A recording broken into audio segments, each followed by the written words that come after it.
Hi everyone, আগের পার্টে দেখিয়েছিলাম তোমাদের মন্দারমণির ফার্স্ট পার্ট, মানে ফার্স্ট পার্টটা তোমাদের সাথে শেয়ার করেছিলাম।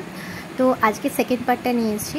তো যেদিনকে আমরা ফার্স্ট টাইম ওখানে হল্ট করলাম, তো সেদিনকে রাত্রিবেলা আমরা টুকটাক এই ঘোরাঘুরি করে পিছে, তারপর আইসক্রিম এই সমস্ত কিনে টিনে হোটেলে ফিরে আসি।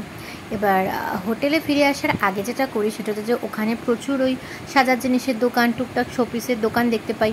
তো খুব স্বাভাবিক ব্যাপার, ওইগুলো দেখে চোখ আটকে যায়। আর এত সুন্দর সুন্দর ব্যাগের কালেকশন দেখে ওখানে যখন ভিজিট করি, তো প্রাইস জিজ্ঞাসা করতেই তো মাথায় হাত পড়ে যায়। প্রচুর প্রচুর দাম চাইছে। তো আমার এগুলো প্রচণ্ডই ওভার প্রাইস লেগেছে। আমার মনে হয় যে আমাদের এলাকা থেকে যদি আমরা কিনি, তো এগুলো অনেকটাই আমরা লো কস্টে পাবো। আলটিমেটলি ওখানকার দোকানের থেকে লো কস্টে পাবো, এটুকু বলতে পারি। যাই হোক, সেরকমভাবে কিছু কেনাকাটি করিনি। তারপরে ফিরে আসি। রাত্রি ডিনারে ছিল পরোটা। আর এই যে পরোটা চিকেনটা আমরা নিয়েছিলাম, এটা কিন্তু আমরা যেখানে হল্ট করেছিলাম, মানে যে হোটেলে আমরা ছিলাম প্যারাডাইসে, ওখান থেকে কিন্তু না, এটা বাইরের এক দোকানদার দাদার থেকে নিয়েছিলাম। তাদের সাথে আমাদের খুবই ভালো পরিচয় হয়ে গেছিলো। তো যাই হোক, পরের দিনের ব্লগে আবার চলে আসি ডিরেক্টলি।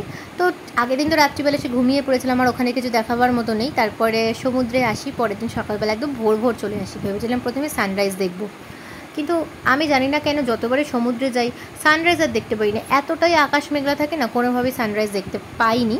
কিন্তু এই যে সকালের নিস্তব্ধতা, আর মন্দারমণির সমুদ্র দীঘার থেকে প্রচুর প্রচুর শান্ত, এটা ফ্যাক্ট। আমার কোনো আইডিয়া ছিল না যে মন্দারমণির সমুদ্র এতটা শান্ত হতে পারে।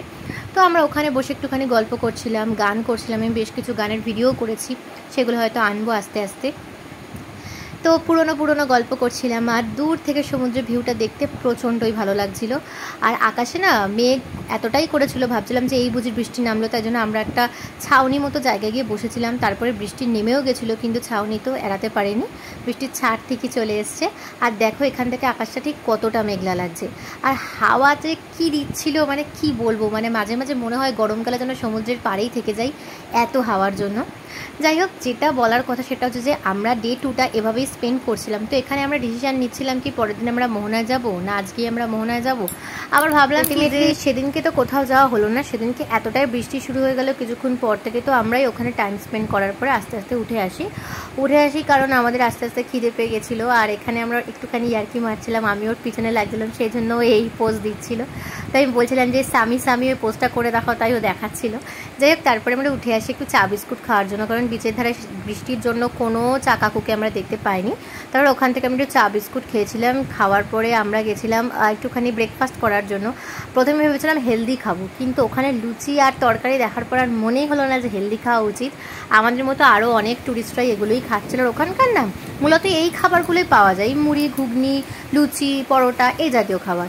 তো তারপরে বৃষ্টি থামার পরে আমরা আবার একটু সমুদ্রের ধারে যাই। তো এই ছিল সেকেন্ড পার্ট। থার্ড পার্ট আসছে খুব তাড়াতাড়ি। ততক্ষণ তোমরা চোখ রেখো, জানাতে ভুলো না ব্লগগুলো কেমন লাগে।